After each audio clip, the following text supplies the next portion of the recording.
கண்மூடித்தனமான ஆதரவை வழங்கிக் கொண்டிருக்கின்றது தவறு என்று கூறுகின்றார் பிரபல வேதாகம ஆராய்ச்சியாளரான டாக்டர் வசந்தகுமார். இன்றைய காலகட்டத்தில் காசாவின் மீது, லெபனானின் மீது இஸ்ரேல் மக்கள் தொடுத்திருக்கிற போர் நியாயமான ஒன்றல்ல. இஸ்ரேல் புரிந்து வருகின்ற யுத்தங்களுக்காக கிறிஸ்தவர்கள் பிரார்த்தனை செய்வது பைபிளுக்கும் கிறிஸ்தவ நம்பிக்கைகளுக்கும் விரோதமானது என்றும் அவர் கூறுகின்றார். இப்ப இன்றைக்கு இஸ்ரேலில் அராபியர்கள் இருக்கிறார்கள், பாலஸ்தீனியர்கள் இருக்கிறார்கள், இஸ்லாமியர்கள் இருக்கிறார்கள். எனவே இவர்களை அந்த பிரதேசத்தை விட்டு துரத்த வேண்டும் என்று இஸ்ரேல் நினைப்பது வேத சத்தியத்திற்கே முரணானது. இஸ்ரேலுக்கு மட்டும் ஆதரவு தெரிவித்து ஜெபிப்பது வேத சத்தியத்தின்படி சரியான காரியம் அல்ல. ஒரு இன மக்கள் யுத்தத்தில் வெற்றி பெற வேண்டும், இன்னொரு இன மக்கள் அழிய வேண்டும் என்று ஜெபிப்பதில் எந்த விதமான அர்த்தமும் இல்லை.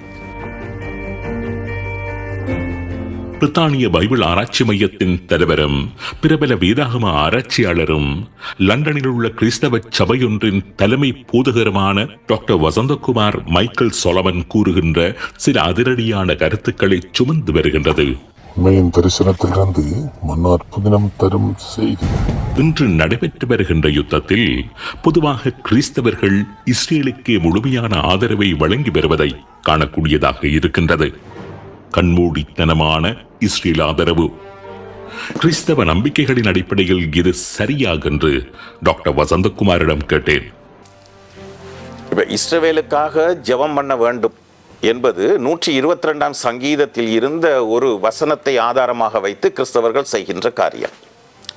எருசலேமின் சமாதானத்துக்காக வேண்டிக் கொள்ளுங்கள் என்று அந்த சங்கீதத்தில் இருக்கிறது.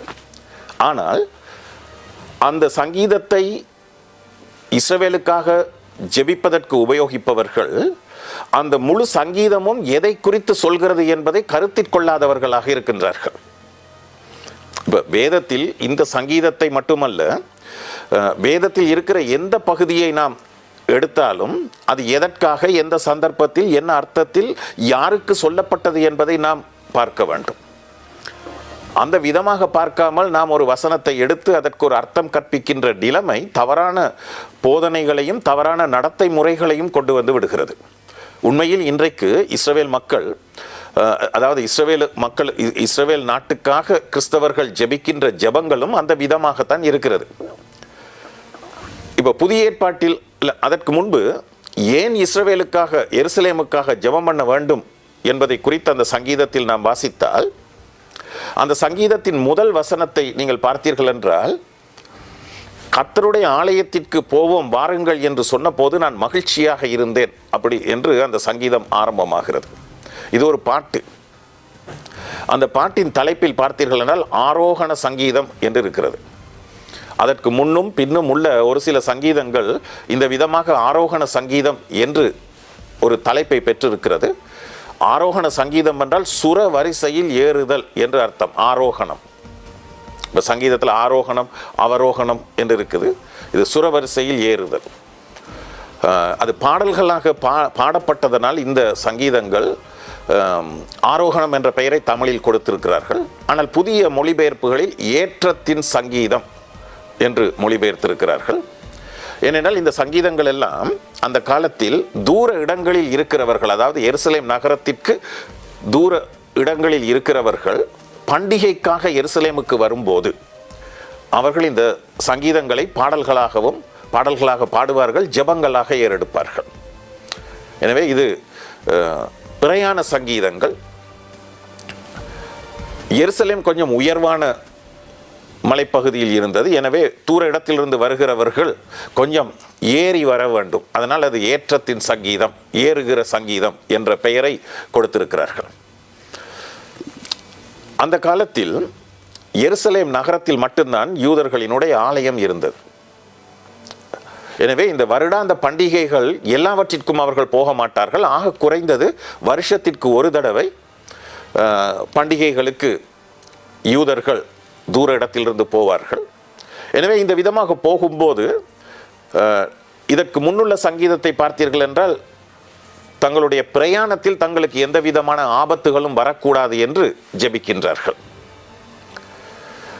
121ஆம் சங்கீதத்தை வாசிக்கும் போது அந்த விதமான ஒரு ஜெபமும் அந்த விதமான தேவனுடைய ஒரு ஆசீர்வாதமும் அந்த பாடலில் இருக்கிறது. இரண்டாவது, அந்த காலத்தில் அடிக்கடி யுத்தங்கள் ஏற்பட்டது, பல யுத்தங்கள் ஏற்பட்டது. எனவே தூர இடத்திலிருந்து போகிறவர்கள் எருசலேம் நகரத்தில் நாங்கள் இருக்கின்ற காலத்தில் எந்த விதமான யுத்தமும் இருக்கக்கூடாது. ஏன்னால் ஏதாவது ஒரு யுத்தம் நடந்தால் அவர்களினால் தங்களுடைய பிரயாணத்தை சமாதானமாக மேற்கொண்டு பண்டிகைகளை கொண்டாடி பலிகளை செலுத்தி கிட்டத்தட்ட அவர்கள் ஒரு மாதத்திற்கும் மேலாக அங்கு இருப்பார்கள். குறிப்பாக பஸ்கா பண்டிகைக்கு வருகிறவர்கள் 50 நாட்களுக்கு பிறகு வருகிற பெந்தேகோஸ்தே பண்டிகை வரைக்கும் அங்கு எருசலேமில் தான் இருப்பார்கள். எனவே இந்த விதமான காலத்தில் எருசலேமில் சமாதானம் நிலவினால்தான் அவர்களினால் சந்தோஷமாக காரியங்களை செய்யக்கூடியதாக இருக்கும். அதனால் இந்த பிரயாணத்தில் பங்கெடுத்து செல்பவர்கள் எருசலேமின் சமாதானத்திற்காக வேண்டிக் கொள்ளுங்கள் என்று ஜெபிக்கிறவர்களாக, மற்றவர்களை ஜெபிக்கும்படி சொல்கிறவர்களாக இருந்தார்கள். எனவே இந்த சங்கீதம் அந்த விதமான ஒரு சூழலில் இந்த பிரயாண காலத்தில் பண்டிகை கொண்டாடுகிற நேரத்தில் தங்களுக்கு எந்த ஆபத்துகளும் வந்துவிடக்கூடாது, எந்த யுத்தமும் ஏற்பட்டு தங்களுக்கு அசௌகரியங்கள் ஏற்படக்கூடாது என்பதற்காக ஜெபிக்கும்படி கேட்டார்கள். எனவே ஆலயம் அங்கிருந்தது, அதனால் ஜெபிக்கும்படி சொல்லியது நியாயமான காரியம். இப்போ புதிய ஏற்பாட்டு காலத்திற்கு வரும்போது நாம் எருசலேம் நகரத்திற்கு போய் பண்டிகைகளை கொண்டாடுவதில்லை, எருசலேம் நகரத்தில் உள்ள ஆலயத்தில் போய் பலிகள் செலுத்துவதில்லை. இயேசுவினுடைய சிலுவை மரணத்திற்கு பிறகு இந்த விதமான காரியங்கள் நடைமுறையில் இல்லை. பழைய ஏற்பாட்டு காலத்தில் இஸ்ரவேல் ராஜ்யத்தை குறித்து மட்டும்தான் நாம் வாசிக்கின்றோம். ஆனால் புதிய ஏற்பாட்டுக்கு வரும்போது கிறிஸ்தவம் யூதர்கள் மத்தியில் அது உருவாகினாலும் யூத இனத்தையும் கடந்து எல்லா இன மக்களையும் அது சென்றடைந்தது. அதனால் 1 தீமோத்தேயு 2ஆம் அதிகாரத்தில் ஆரம்ப வசனங்களை நாம் வாசித்தால் யாருக்காக ஜெபம் பண்ண வேண்டும் என்று சொல்லும்போது அங்கு எருசலேமுக்காக ஜெபியுங்கள் என்று சொல்லப்படவில்லை. நாம் எல்லா மனிதர்களுக்காகவும் ஜெபம் பண்ண வேண்டும் என்று சொல்லப்பட்டிருக்கிறது. நாம் சமாதானமாக வாழ்வதற்கு யார் நம்மை ஆட்சி செய்கின்றார்களோ அவர்களுக்காகவும் ஜெபம் பண்ண வேண்டும் என்றும் சொல்லப்பட்டிருக்கிறது. ராஜாக்களுக்காக, அதிகாரத்தில் இருக்கிறவர்களுக்காக ஜெபம் பண்ணுங்கள் என்று சொல்லப்பட்டிருக்கிறது. உண்மையில் அந்த புத்தகம் எழுதப்பட்ட காலத்தில், தீமோத்தேயுக்கு பவுல் எழுதிய அந்த கடிதம் எழுதப்பட்ட காலத்தில் அவர்கள் வாழ்ந்த பிரதேசம் எருசலேம் நகரமாக இருக்கவில்லை, ரோம ராஜ்யத்தில் இருந்த ஒரு பகுதியாக இருந்தது. எனவே ரோம அரசன் தான் அங்கு ஆட்சி செய்கிறவனாக இருந்தான். எனவே ரோம அரசனுக்காக ஜெபம் பண்ணுங்கள். உண்மையில் ரோம அரசர்கள் கிறிஸ்தவத்திற்கு எதிராக இருந்தார்கள். ஆனால் அவர்களுக்காக, அவர்களினுடைய நல்வாழ்வுக்காக, நல்ல ஆட்சிக்காக ஜெபியுங்கள், அப்பொழுது நாம் சமாதானமாக வாழலாம் என்று சொல்லப்பட்டிருக்கிறது. இப்போ வேதத்தை நாம் வாசிக்கும் போது எப்போதும் புதிய ஏற்பாட்டின் வெளிச்சத்தில் தான் பழைய ஏற்பாட்டை வாசிக்க வேண்டும். பழைய ஏற்பாட்டு காலத்தில் ஏற்கனவே நடைபெற்ற காரியம், ஒரு குறிப்பிட்ட காலகட்டத்தில் நடைபெற்ற காரியம். ஆலயம் அங்கிருந்த காலத்தில் எருசலேம் ஆலயத்திற்காக, அங்கு எருசலேம் சமாதானத்திற்காக ஜெபித்தார்கள். இன்றைக்கு கிறிஸ்தவர்கள் முழு உலகத்திலும் இருக்கிறார்கள், லெபனானில் இருக்கிறார்கள். இப்போ லெபனானில் கிட்டத்தட்ட 30% அதிகமானவர்கள் கிறிஸ்தவர்களாக இருக்கிறார்கள். இஸ்ரேலில் அந்த அளவு கிறிஸ்தவர்கள் இல்லை, 1% என்று கூட நாம் சொல்லலாம்.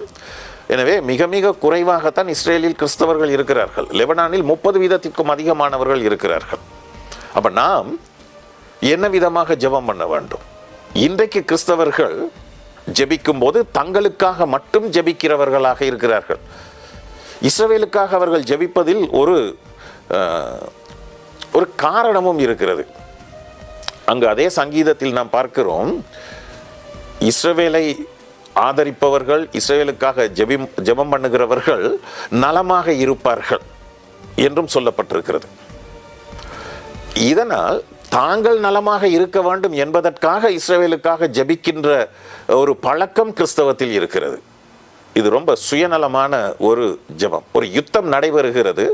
எனவே யுத்தம் நடக்கும்போது நாம் ஒரு பக்கத்திற்கு சார்பாக இருக்க முடியாது.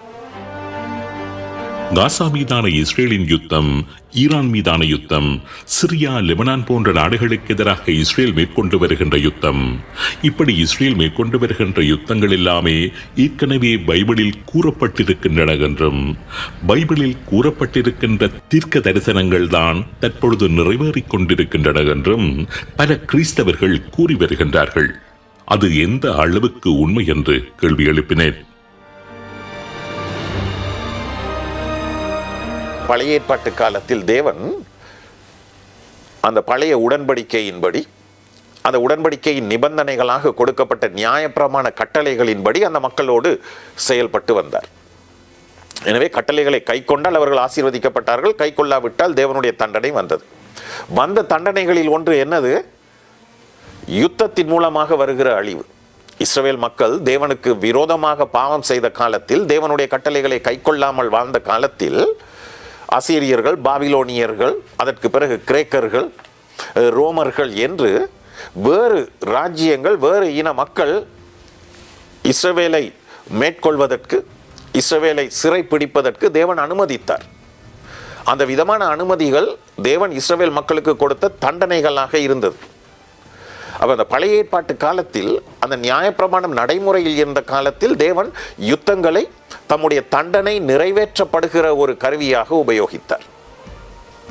அதை குறித்து பழைய ஏற்பாட்டில் உள்ள நிறைய தீர்க்க தரிசன புத்தகங்களில் நிறைய காரியங்களை நாம் வாசிக்கலாம். எனவே இஸ்ரவேல் மக்கள் வேறு இன மக்களினால் யுத்தத்தில் தண்டிக்கப்பட்டார்கள். வேறு இன மக்கள் அத்துமீறி போகின்ற காலங்களில் இஸ்ரவேல் மக்கள் மூலமாக அந்த மக்களும் தண்டிக்கப்பட்டார்கள். இந்த விதமான காரியங்கள் நடைபெற்றது. அப்போ குறிப்பாக காசாவை குறித்து, அஸ்கலோனை குறித்து சொல்லப்பட்ட தீர்க்க தரிசனங்கள் பழைய ஏற்பாட்டில் இருக்கிறது. ஆமோஸில் இருக்கிறது, எரேமியா தீர்க்க தரிசன புத்தகத்தில் இருக்கிறது. இந்த தீர்க்க தரிசனங்கள் எல்லாம் ஏற்கனவே நிறைவேறிய தீர்க்க தரிசனங்கள். இப்ப காசாவுக்கு எதிராக சொல்லப்பட்ட தீர்க்க தரிசனங்கள் எல்லாமே நிறைவேறிய தீர்க்க தரிசனங்கள். எனவே நிறைவேறிய தீர்க்க தரிசனத்தை மறுபடியுமாக இப்பொழுது நிறைவேறுகிறது என்று சொல்வது சரியான ஒரு வேத வியாக்கியான முறை அல்ல. அது தவறானது.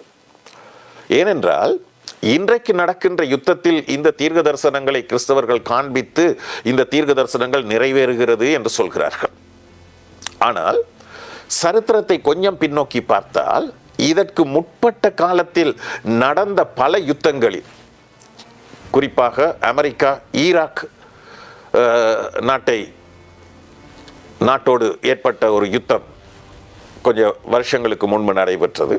அதற்கு முன்பு இரண்டாம் உலக மகா யுத்தம், அதற்கு முன்பு முதலாம் உலக மகா யுத்தம். இந்த விதமாக நடந்த பல யுத்தங்களின் போதும் இதே வேத வசனங்களை, இதே தீர்க்க தரிசனங்களை என்ன சொன்னார்கள்? இது நிறைவேறுகிறது என்று. எனவே இது முதலாம் உலக யுத்தத்தில் நிறைவேறியதா, 2ல் நிறைவேறியதா, இல்லை என்றால் பிறகு இடையில் நடந்த யுத்தங்களில் நிறைவேறியதா என்று யாரும் சிந்தித்து பார்ப்பதில்லை. ஆனால் இவைகளெல்லாம் ஏற்கனவே நிறைவேறி முடிந்த தீர்க்க தரிசனங்கள். எனவே இவற்றையெல்லாம் வைத்துக்கொண்டு இன்றைக்கு நடக்கின்ற யுத்தங்களை நியாயப்படுத்த முடியாது. அதாவது இஸ்ரேல் செய்கின்ற யுத்தங்களை எந்த விதத்திலும் நியாயப்படுத்த முடியாது. அவற்றை சரியான யுத்தங்கள், தேவன் தான் அவர்களுக்கு கூடாக இந்த யுத்தங்களை செய்கிறார் என்று சொல்ல முடியாது.